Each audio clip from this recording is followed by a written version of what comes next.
Well, it looks as though we are live. That's what it says anyway. So, with that being said, hello. It is March 4th, 2022, and this is the beginning of our March Madness here on the Groove Zone Network. I want to say thank you very much for tuning in. MC Healer should be here joining me shortly, and but we're going to go ahead and get the show going because time is precious. Speaking of time, these guys are timeless. Actually, they have been around, been touring now solidly for 40 years. One of the iconic 80s groups. You'll probably be familiar with Iran. Who isn't? Maybe a couple of hermits or aborigines somewhere way in the outback, but I'll bet they've heard it too.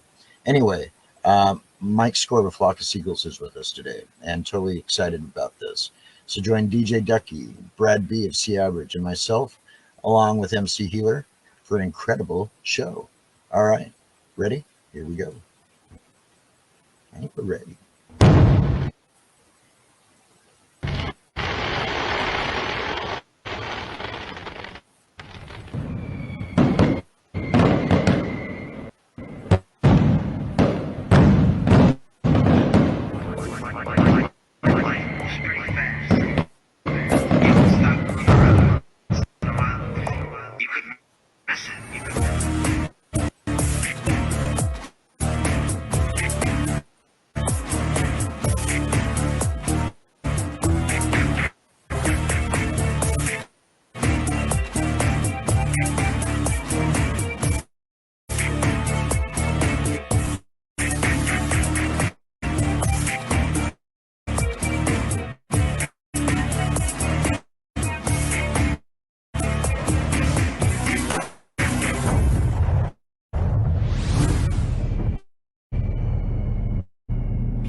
Yeah. No. Yes. Can you have that, please?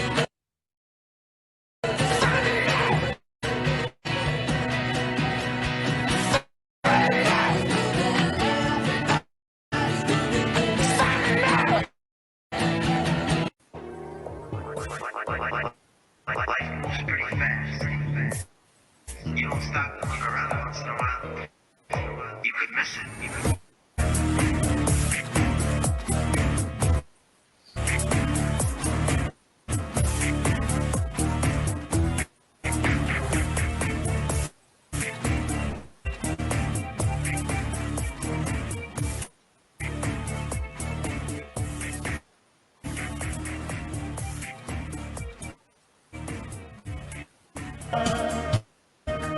Could be that with you. If I had a photograph of you, or something to remind me, I wouldn't spend my life just wishing.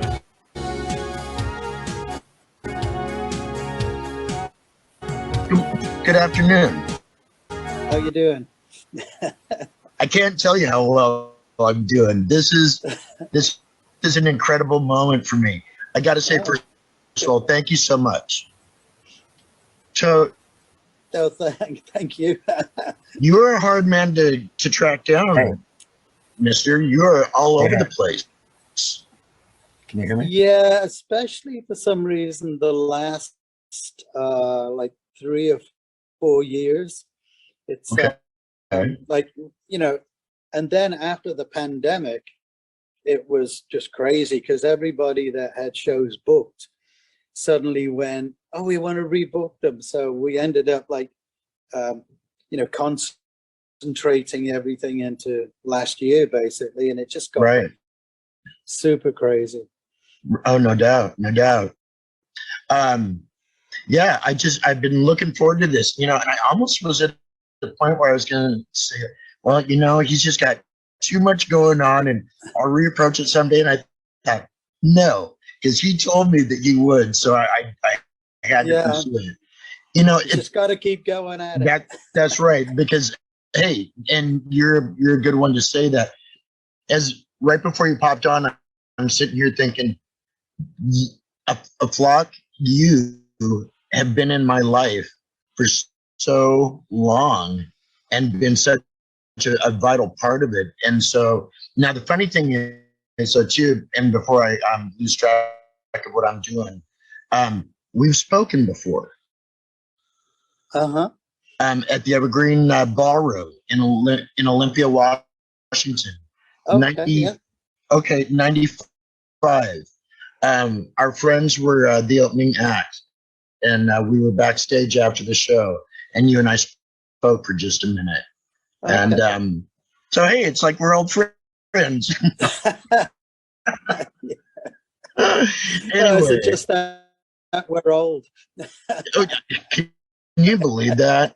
Oh my gosh. Even the 90s, though, doesn't seem like it was that long ago. No. You know? I feel like almost like we just started touring, you know, and it's now what, 40 years and stuff like that. So. Oh my gosh. You know, and kudos and congratulations for that, because, you know, there were so many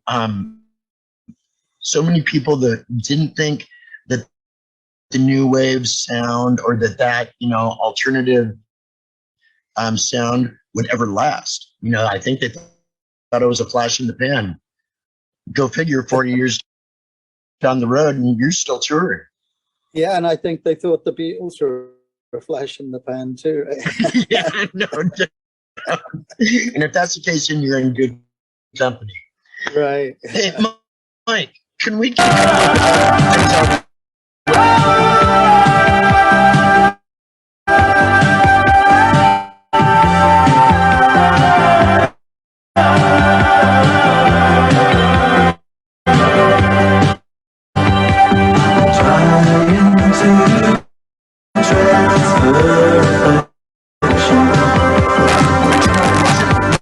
more than just I don't know, a couple of years, maybe, if that, after you guys were there, and it came down.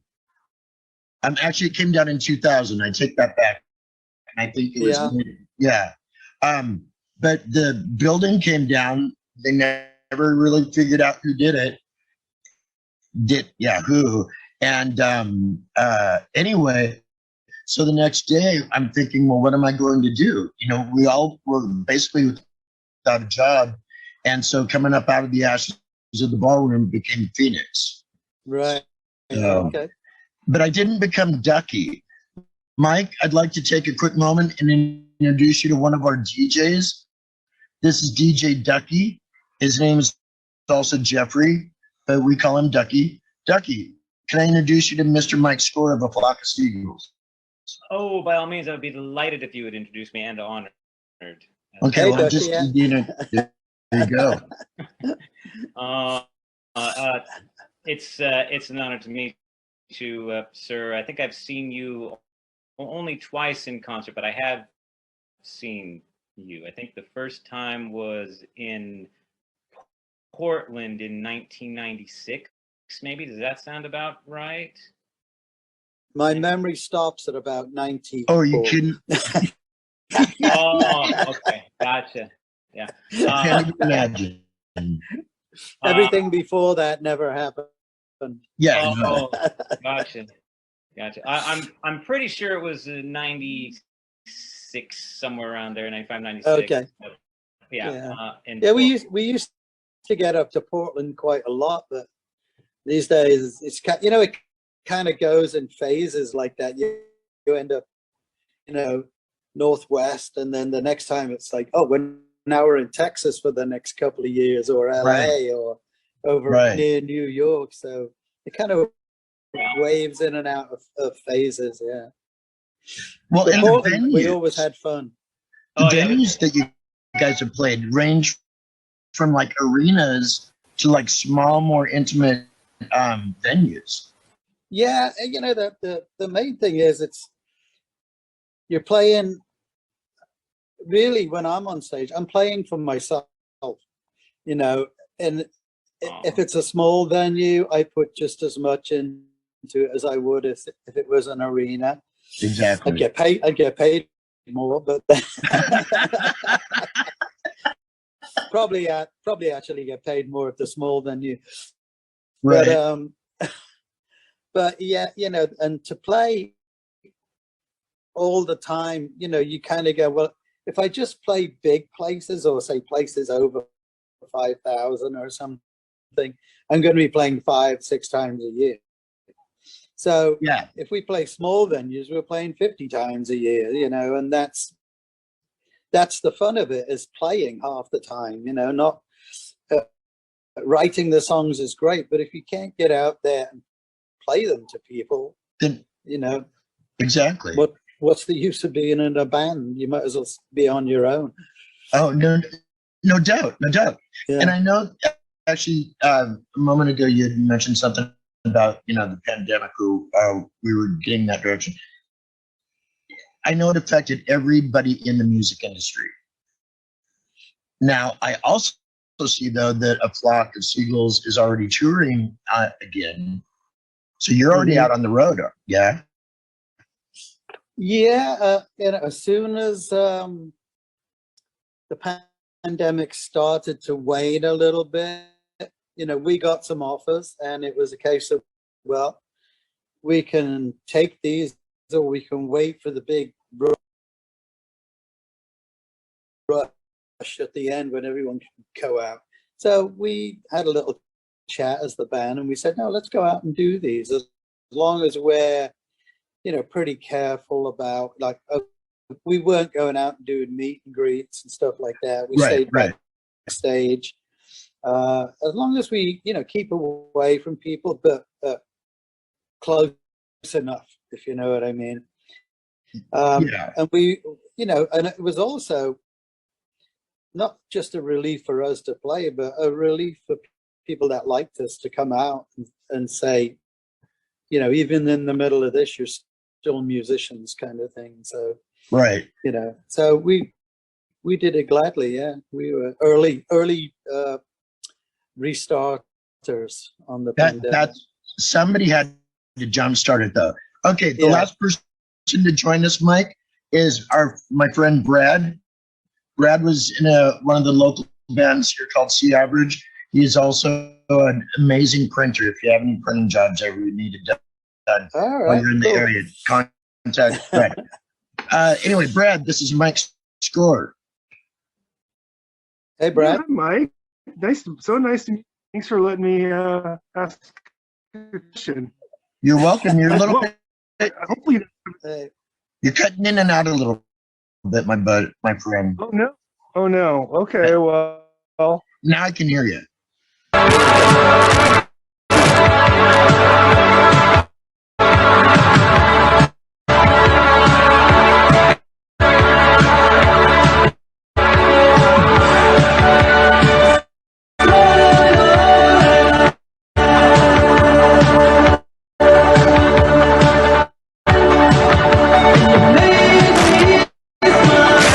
Anyway, guys, so this is the group. I want to say thank you very much for joining us. Let me do a quick lead in real quick. I know, Mike, we've only got you for just a little bit. Yes, we only have him here for just a little bit, and that's why I want to take a quick moment and introduce MC Healer. Can you hear me?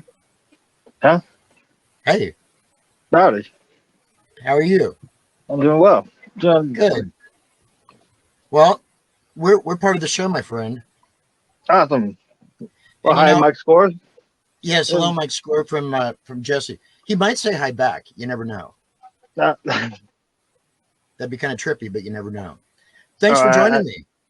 Yeah. Thanks for having me. Yeah. How's your day?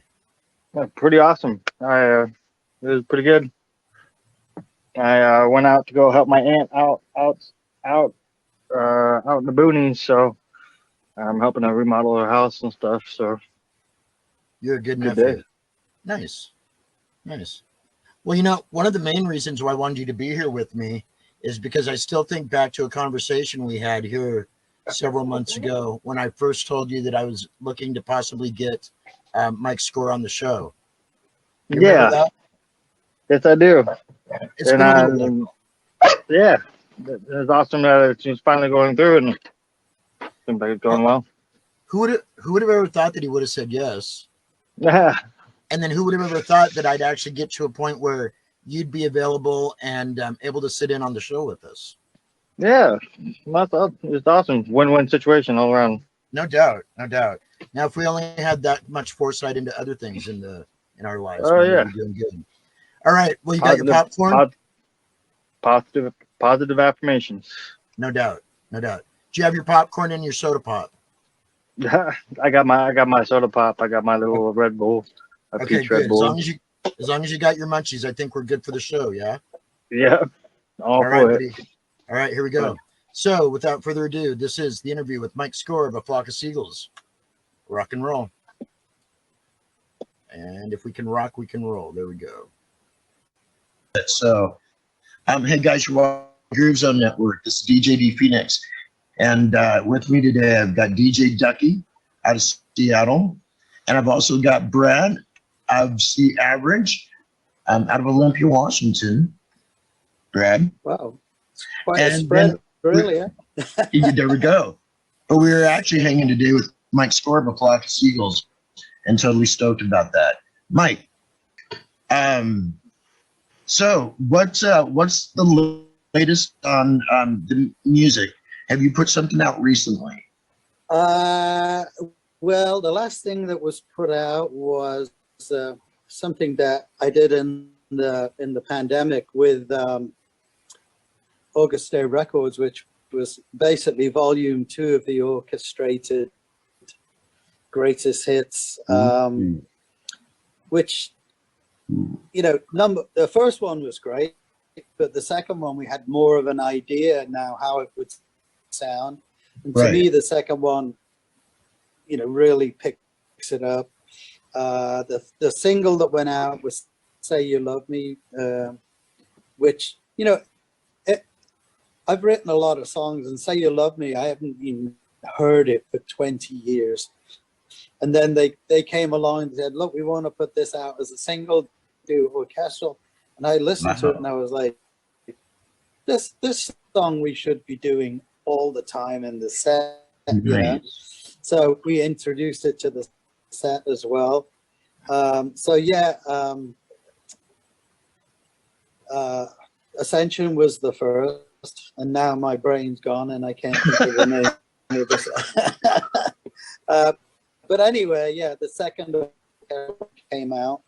And of course, like every other musician in the pandemic, I've just, you know, sat and written some songs and stuff. But because everyone's putting those out now, I'm just holding back, and I'm just gonna, when it feels right, you know, they'll put it out, because I'm not going to go up against Rihanna and Coldplay and all those, you know what I mean? You could, but no. Let all that just fade away. All that rubbish just fade away, and then I'll put out my brilliant songs. You know? There you go. There you go. But like we were talking about before the guys joined us, look, the longevity of your career is amazing. You know. Yeah, definitely. Hey, I could talk all day, but I know that both Brad and Ducky have got questions that they would like to ask. So if we could, Brad, can I get a question from you for Mike? Sure. Yeah, no, it's my pleasure. Thanks a lot for letting me ask a question, Darren and Mike. I was just kind of curious what your favorite show was of all times. Oh, well, that's a hard one because I've done a lot of shows. Obviously, right up there is playing the Hollywood Bowl and going and standing in all the places the Beatles stood.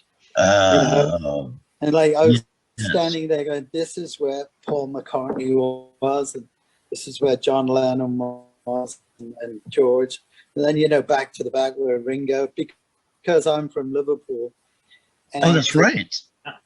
That's right. To go be where they were was amazing, you know, just every time I moved to the where they would have been, it was like, oh God, this is where John Lennon's. So then, it was, you know. That's pretty amazing stuff, though. So that was great.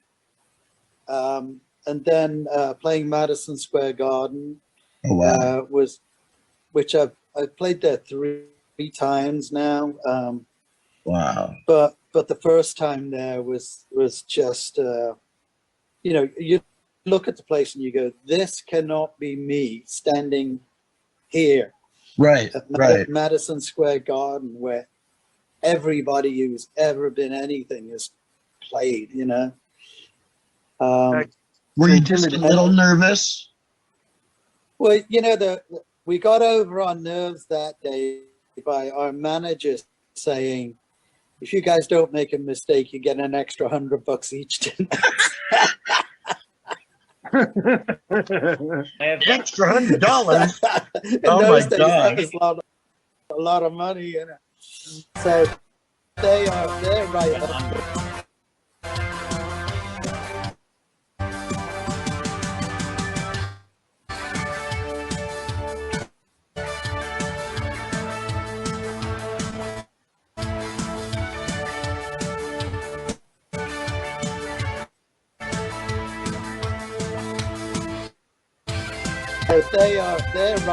there. But you know, some of the favorite gigs were like when you first start out and it's like your third gig, you know, and the first one was a nervous wreck. The second one, you was like, you overdid it. And then the third one, you kind of got it right. And then you go, I remember that gig at that pub, you know, at the, yep. And it just felt right. Now we're a band, you know, that was also a favorite. So, but when you get paid, they're all your favorites. Especially when there's an extra $100. Yeah. Oh my gosh, too funny. Getting paid wow. is nice. Getting paid is nice. Making a living doing what you love. That's a rare thing. Yeah. Yeah, no doubt. Ducky, do you have a question or shoot for Mike? Yeah, so which band or bands would you say are your major musical inspirations? I mean, you mentioned the Beatles. Is the Beatles one of your major inspiration? And or if not, who might be? Oh yeah, the Beatles. Well, you know, being from Liverpool, growing up there, the Beatles were Probably almost. No. Beatles, yeah.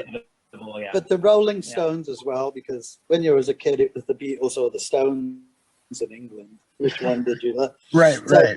Yeah, both of them. But then, you know, it went on to be bands like Yes that I loved, and Ultravox, Kraftwerk, and stuff like that. You know, I mean, as times change and new bands come out, you know, you kind of shift towards that way.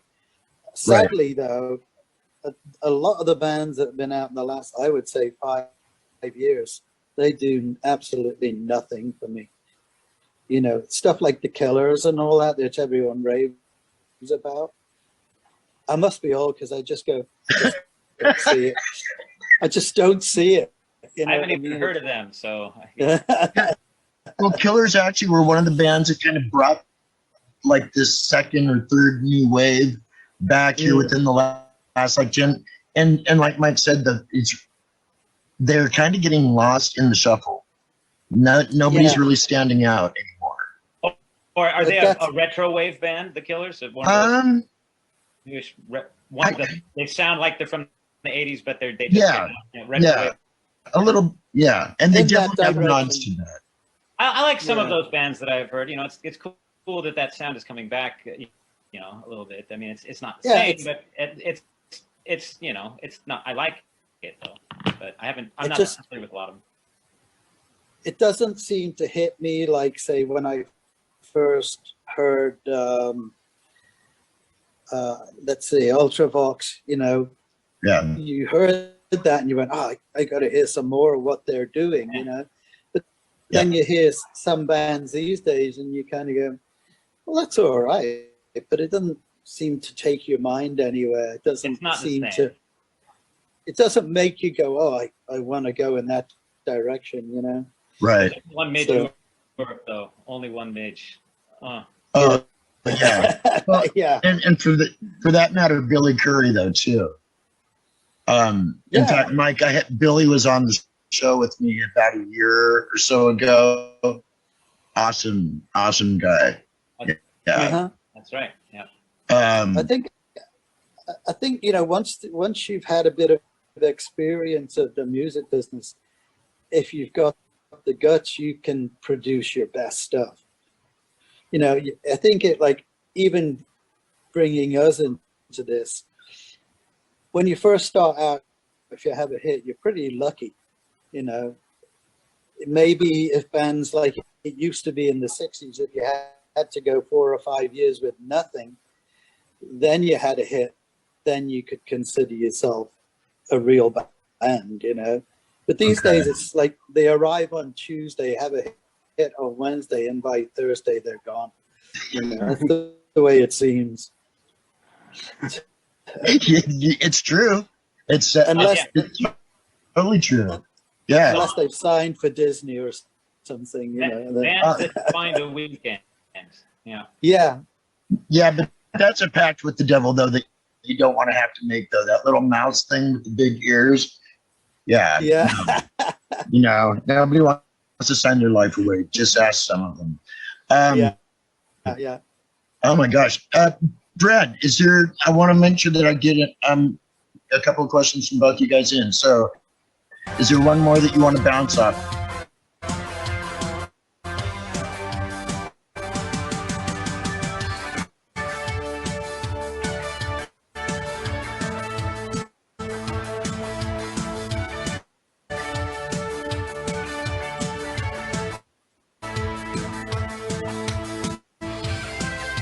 Questions from both you guys in. So is there one more that you want to bounce off? Yes. I know there is. There's got to be. Oh, it's kind of a silly.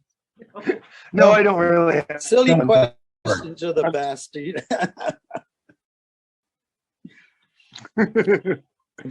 Better not be about your hair. Yeah. I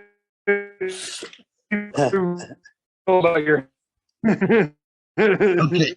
So that was my first thought, was to ask about the hair, but I'm sure you're tired of answering that question.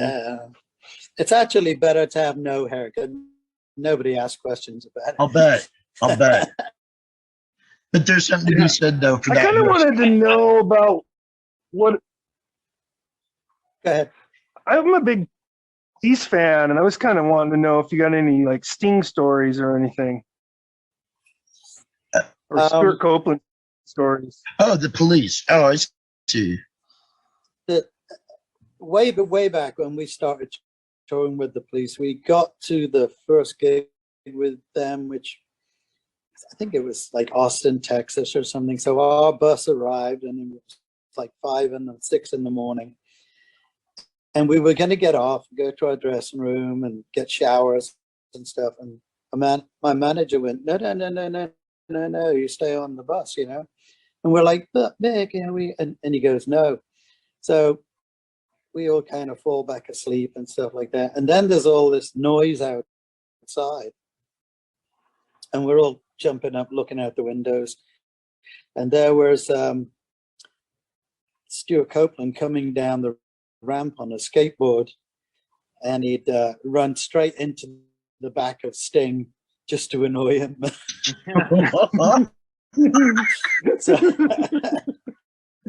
So we had to then wait even longer for them to kind of clear that out of the way before we were then escorted to our dressing room.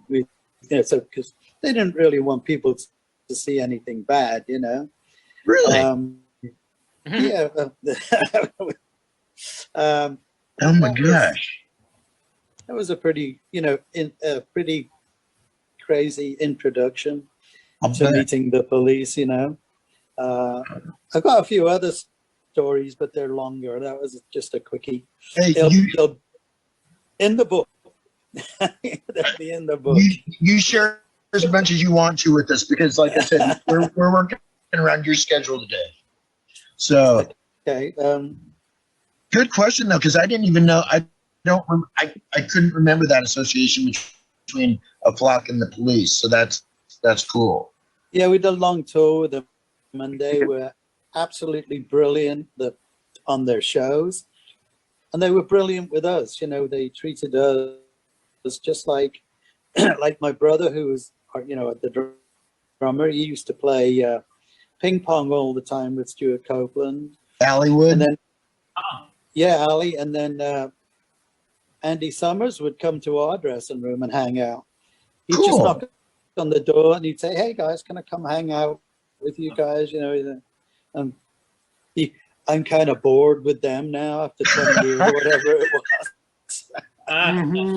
So he'd come over and sit with us and go to dinner with us and stuff like that. Oh, that's so did you do a tour with them? Pardon? Did you do a whole tour with them, or a good amount of shows with them, or? We did about 4 or 5 months with them, and then this was the Synchronicity tour, and then big one. Wow. Their tour got extended. Their tour get extended down into South America and all that, and we had to go make a new album. So the Fix took over, and that's, you know, that then helped the Fix become a big band as well. Because there were certain things happen when you played with the police that, you know, you were playing 50, maybe 60, 70, 80, 100,000 people a night. And that would mean that the next day you sold 50, 60, 70,000 albums, you know. Great. And that's what it was like in those days. I think we played somewhere around LA once, and my manager came in and said, remember that we did like a Saturday, but on the Monday we sold, I don't know, I think it was like 70,000 albums. And, you know, I can't remember. I think it was Arista Records. Then sent him a text, or what do they call them in those days? Oh yeah, what would that be? A voice? No? A wire? A wire. Yo, what's going down? This is your boy Dub FX. I am doing a show called Hook, Line, and Thinker with DJ D Phoenix on Neo Retro FM. So tune into that. Just like that. All right. So that is the what am I trying to do here? Because they're yeah. Hi. That was the first part of the interview with Mike Score of A Flock of Seagulls. So what we're going to want you to do now, we're going to take a super quick break. Stay right here on the page, and here in just a minute, just refresh, and you'll get caught up with the second part of our broadcast. So MC Healer is hanging out with me today. He doesn't want you to hear him, though. He does not want you to. There we go. There you go. So what are you thinking so far? I'm thinking it's a blast. He great personality. He definitely deserves all the years that he's had doing what his passion is, and it's cool to hear all of what he's saying, you know. And that's just it, because it's really cool whether you're interested or familiar with a particular genre or not, just to hear the stories from his point of view. Oh yeah. You know, because we're hearing behind the scenes stuff that nobody's ever heard before. Oh yeah. So you know That was a good question. That was a good question that Brad had too. So So let me ask Jess, if we were in studio with Mike right now, what question would you ask him? I was trying to think of that, and I was trying to think of like how he transcended into like before and after his hit. I wanted to see like how it was kind of like before, and then at what moment did he realize, oh, this is happening? I get to do what I love to do. Right. I can't even imagine, you know, Yeah. to live that kind of a life and basically be able to go do what you want to and something that you love that the rest of the world loves. You know, got to be an amazing feeling. Anyway, we'll be right back. So like I said, don't go anywhere. Just refresh your page here in just a second. MC Healer and I'll be right back after this. So don't go anywhere. We got more cool stuff coming up. Rock and roll, kiddios. All right. So Healer, hang tight, buddy, and we will be right back. All right. Okay. Yep. I'll talk to you here in just a sec. So far, we've gotten a chance to hang out and talk with Mike Sikora of A Flock of Seagulls for a little bit. Want to say thank you again to Mike for putting some time aside for us. So today's the first day of March Madness. Tomorrow, March 5th, I've got James Spectrum of Pepe Deluxe in with us, and it's his second visit to the program. Totally stoked about that. Next week, hopefully, fingers crossed, applesauce, we'll have in on Friday, When in Rome, Clive Farrington and Andrew Mann. They'll be back for their second show with us as well. And then next Saturday, the 12th, Nick Hayward of Haircut 100 and his own illustrious career is in with us that day. So 2 full weeks of really cool March Madness stuff. Tonight, after the program, tune back over to the Neo Retro FM station at darfox07wixsite.com/Neo Retro FM. And there you will find a trauma-informed way happening at 7 p.m., followed immediately by the sessions for tonight, which is actually the 7 o'clock show, now moving to 7:15 to accommodate a trauma-informed way. So, MC Healer's in the house. Woo! Ow! Rock and roll, kiddios. Rock and roll. That's right. Bad Mama Jamma. So, plenty of really cool stuff throughout the remainder of March Madness. Like I said, Pepe Deluxe is tomorrow. Next week, When in Rome on Friday, and Nick Hayward on Saturday. Also, on March 31st, leading into April 6th, it's Danceteria.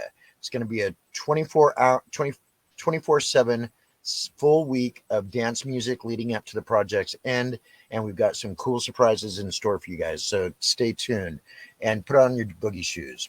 All right. I think MC Healer is telling me that it's time to do the show. Get it up. Run it. Giddy up. Here we go, cowboy.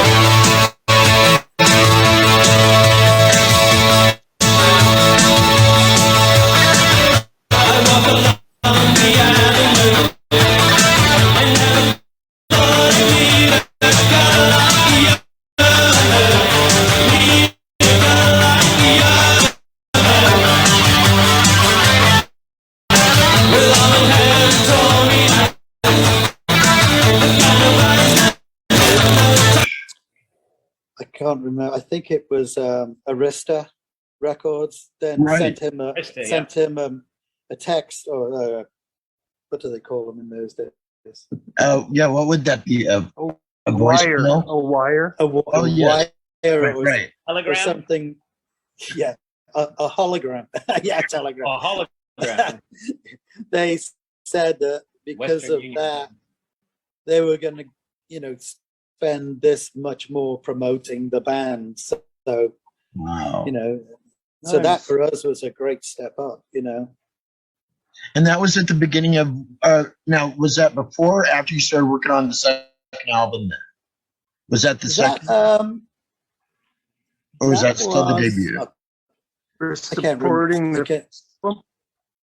What's that? Yeah, I'm still supporting the first album, I think. I Okay. can't remember. You know what? It's a long time ago now, and I don't think of it too often. Yeah. Yeah. Wow. That's amazing. Now, Brad actually was at the same show that I was out at the Evergreen Ballroom when you guys played. That's right. And I didn't realize that until you mentioned that last night. So, yeah, pretty amazing. Mike, That was so cool. Thanks for playing that show. I enjoyed it so much. We'll do it again if they ever rebuild it, right? Yeah, I know. Huh? It's kind of sad. Just you wouldn't even know it was ever there. No, and actually, the memorabilia that was lost in that fire, I'm sure probably was in the millions. Yeah, maybe. Mike, there again, thank you for putting some time aside. I've got a couple of questions that I want to ask you, and then we're going to kind of start to get close to wrapping this up. Site and order it from there. I think they even have some, if you come to shows, people come to shows, they can actually buy it at the shows because, you know, that's a merchandising thing and that's left to the merchandisers. You know, I just get reports off them. So there's all kinds of ways of getting it, but I think the quickest way is probably just to type in, it's called string theory. String theory. Okay. So just type in string theory of Flock of Seagulls and it'll take you right there. I'm doing it today. I'm going to check that out. Awesome. Too cool. Let's see. Guys, anything that you can think of as a last question for him or any comments or anything? Yeah, I got a question, Darren. Yes, sir. Mike, so the music business itself seems to have changed recently with, you know, the lack of like actual record sales. What do you think about the direction it's headed in? Do you think you make most of your money off of live performances now, or?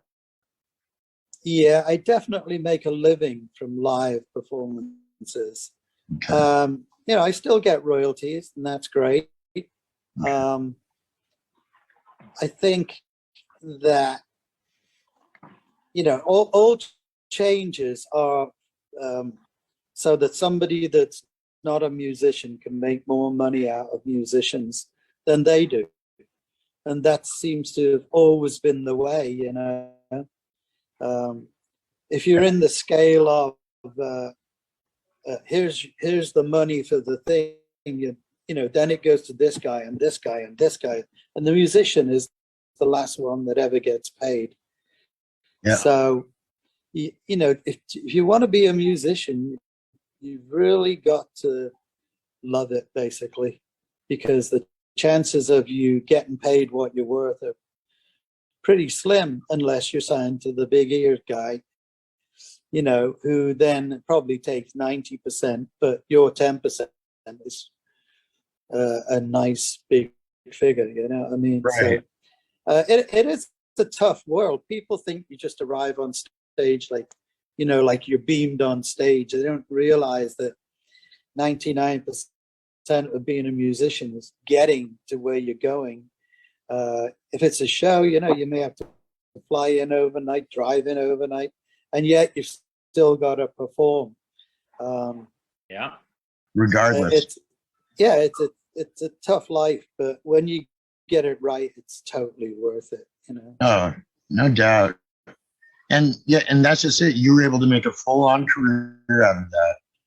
Yeah, and never expected to. I thought, wow, you know, we had a single that was a bit of a hit, another single that was a bit of a hit, and then we had Iran, you know, which was a monster hit. Monster. And that, you think? Yeah.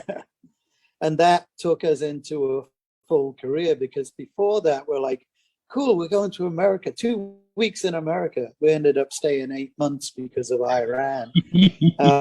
And non-stop touring, you know. And then of course you get a bit of a reputation with clubs and stuff. They start to call you back, so the touring thing it starts to become self, I don't know what the word is, but, you know, self-replenishing kind of thing. Right, right. And of course, even if you play big places, those people tend to book other places as well. So they might go, okay, well, you can't sell out Madison Square Garden, but you can sell out the club I've got 2 blocks away. Right, you know? right. So right. so you make friends and you make deals and you keep going. Oh, no doubt. Just out of curiosity, who was it that you played Madison Square Garden with? Last time we did it was with Foreigner.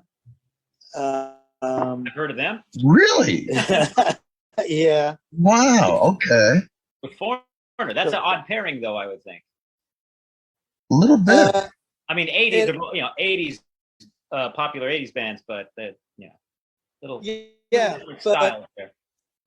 It was a kind of 80s event. Foreigner headlined it. We were on it. I can't remember. Oh, gotcha. Who else was on it? There was like 6. You know. I think you guys should headline it personally. That's what I. Well, yeah.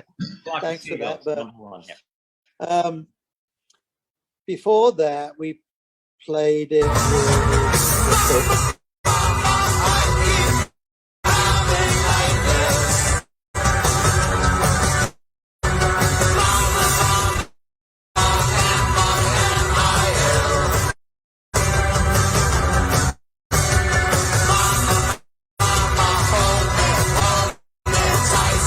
one of the only bands ever that's played Madison Square Garden twice on the same tour.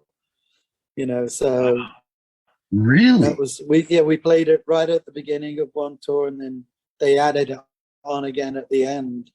Wow. Like, that may have been the Go-Go's tour, but I think we finished it at the end of that tour with the Fix. Okay. So wow, how totally cool! Totally amazing, Mike. I know I've got 100 more questions for you. There's no doubt.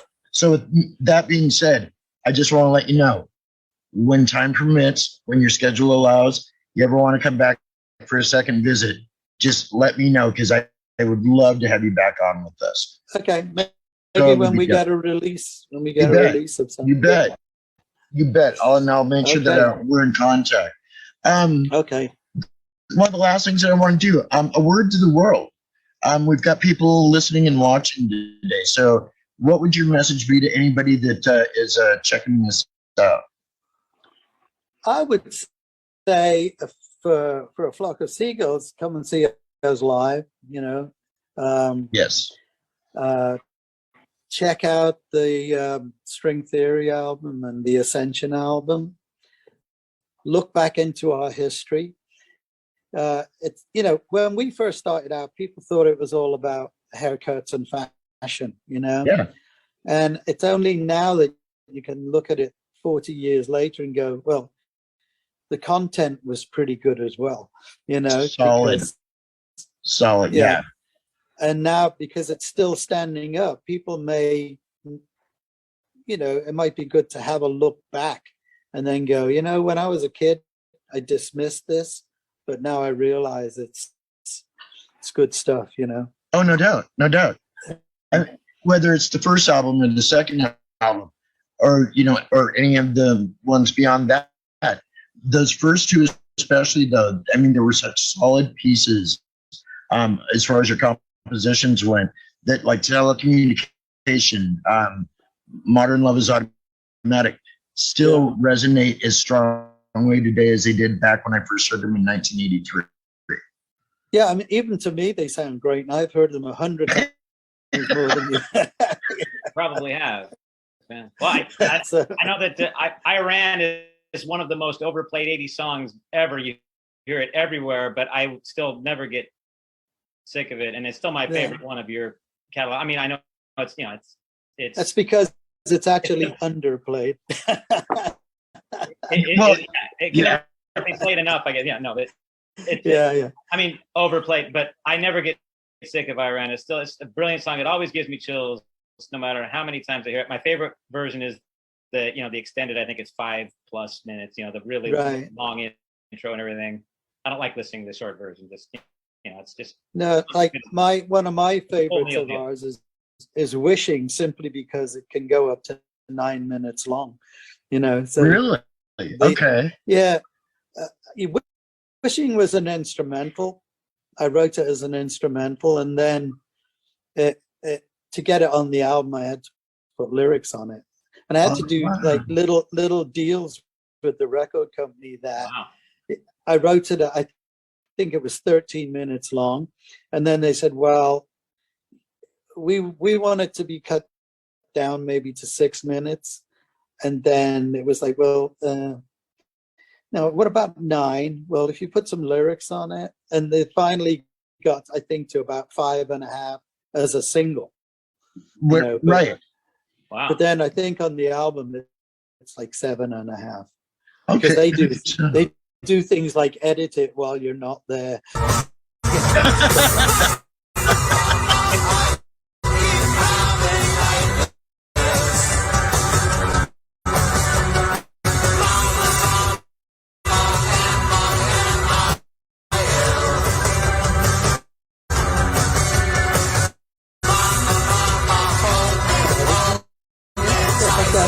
In those days, we did things and we were gone. It's like you're coming in to do a video. They filmed us. The director guy would go, "Okay, we've got enough," and then we'd be like, "Okay, we're off." We're off we're off back to America, or we're over to London or to France or something like that. And then a couple of days later, they go, "Here's your video." Wow. And of course, we didn't really look at who edited it and did all the technical stuff. It was too busy. We were so busy. No doubt. And I would imagine too, with MTV being at their peak at that point in time, with the mentality and the rush factor of where pop music was at that point in time, I can imagine. No wonder you don't remember most of it. Just that constant paparazzi in one event after another has to get. I remember we'd get to gigs and there'd be MTV there, and the only question they had was, "Are you going to do your hair tonight?" Oh, wow. Not what songs are you going to do, or aren't you what's glad your set list. No doubt. And actually, there again, go figure. 40 years down the road, the hair may not be there any longer, but the songs remain the same. And awesome. And the show must go on and all that. Yeah, no doubt. Brad, Ducky, thank you so much for being here with me today. Totally appreciate it. Thank you for including me. It was an honor to meet you, Mr. Score. You too, Ducky. Thank you. Thank you. Yeah, it was my pleasure as well, and really great to meet you. And thanks for letting me ask some questions. As long as it wasn't about the hair, that was the one. I could see that coming. Yeah, I figured you have sensitivities. I think he was real close to asking me something about the hair, though. So I think your hair is pretty cool in the Iran video, actually, because it's not the famous do, it's a different, but I think it's a good do on you, the Iran do. I like messing with hair when I had it, Yep. So just out of curiosity, Mike, did you go bald, or did you just decide to start shaving it and it's just stayed that way? Or I woke up one morning and it was all over the place. So I was gonna be off for about 3 months. Okay. So I just shaved it, and I just went. I kind of went like this and said, "I think it'll look okay," Oh yeah. So I shaved it, and then I'm like, if I don't like it, I got 3 months to at least get some hair back. Right. So, but ever since that day, I've shaved it every day. Nice. So, less maintenance, that's for sure. Well, actually, it's more maintenance. Is it? Yeah, because the other one just used to stay like that. Yeah, that's true. You gotta Gotta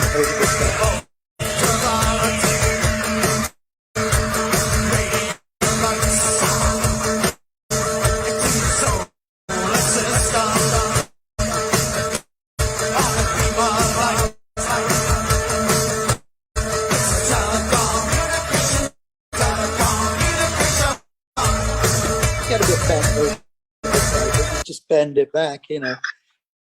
Yeah, it was like I still do that with mine. Yeah. Yeah. It's all kinds of fun stuff. This one, you know, you have to get your buzzer shaver on every 2 or 3 days and spend half an hour on it. I'll tell you though, after you guys hit the scene, I don't know how many nights and days I spent going before we'd go out and go clubbing with that hair dryer, getting mine to do the same thing as yours. Yeah, I was gonna say that Darren is in no position to mock anyone's hair. No, nor did I say that I was funny, man. So I love it now looking back at that, you know. I was like, what a crazy little space kid you were, but you know, cool, super cool. Inside I'm still like that, but I have more experience now. Exactly. Do you, just out of curiosity, do you still see the world through the eyes of a 20-year-old, a 30-year-old? I would say a 17-year-old. I don't feel any different to what I did when I was 17, 18. And that's something. I mean, just, yeah, and it's because it's something you never really lose. Mm. Yeah, I know you look at your body and you go, what the hell is this? Oh, no doubt. What happened to it? No doubt. But through here, though, yeah, you're still seeing the world through those eyes of a young man or young woman. Yeah. As long as you stay young at heart. Yeah, that's like the night I do Zoom on. Yeah, it went through so much battery and so so much time there. Well, there you go. It looks like Brad's out. Oh, Brad's out, yeah. Thank you so much. I so totally appreciate this. And whatever the rest of the day holds for you, I hope you have yourself a great one. You guys too. Hope it's good. Awesome. And All right. I'll talk to you soon there, my friend. Okay. All right. Have a great day. Thanks a lot. You bet. Thank you. Bye-bye. All right. Ducky. Hey, buddy. Thank you for being here.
Well, that brings to a close our interview with the incredible Mike Score of A Flock of Seagulls. Yeah. Tell me I can have fun with that. What was that? Well, what Chelsea say? Oh, my friend just got the job that she had, and she was like, "Well, tell him to have good luck with that." Oh, okay, gotcha. Yeah. MC Healer, my friend. Yeah. Thank you so much for being here, buddy. Thank you for having me. Yeah, it's always good to be had. Yeah, So, awesome. anyway, And I wanted to ask him so much because like I wanted to unmute it and be like, okay, I got a question. And it was more of like a thing. Back when I was younger, Grand Theft Auto Vice City. So Grand Theft Auto Vice City, that song was on there. Yep. And this is the God honest truth. I was tired of all the songs on there, and you can get rid of all the songs, right? Yeah. And you can just go to your custom radio. And I swear that was the only song on the entire thing that I would listen to whenever I'd get into a car. Is I run? It's on me, my boy Nate. Would just, yeah, and like I wanted to say that so bad. I just wanted to be like, man, you know that song when it was on Vice City. When I play that game, every single time I just listen to that song all the time. That's awesome. Because if I remember right, the Grand Theft Auto soundtracks actually had quite a few good artists on them too. Yeah. And that was legitimately actually it was the only song on the playlist that I had, so it would play on repeat the whole time. So when he was talking about how it was underplayed, I was like, yeah, I kind of agree with the underplay part. Well, like I said before, buddy, you will have a chance. Like Mike mentioned, probably one of the next times that they drop a release, we'll get him back in with us. So be watching for that. That's awesome. You know it. All right. Well, we'll be doing some tattoo work here pretty soon, won't we? Yep.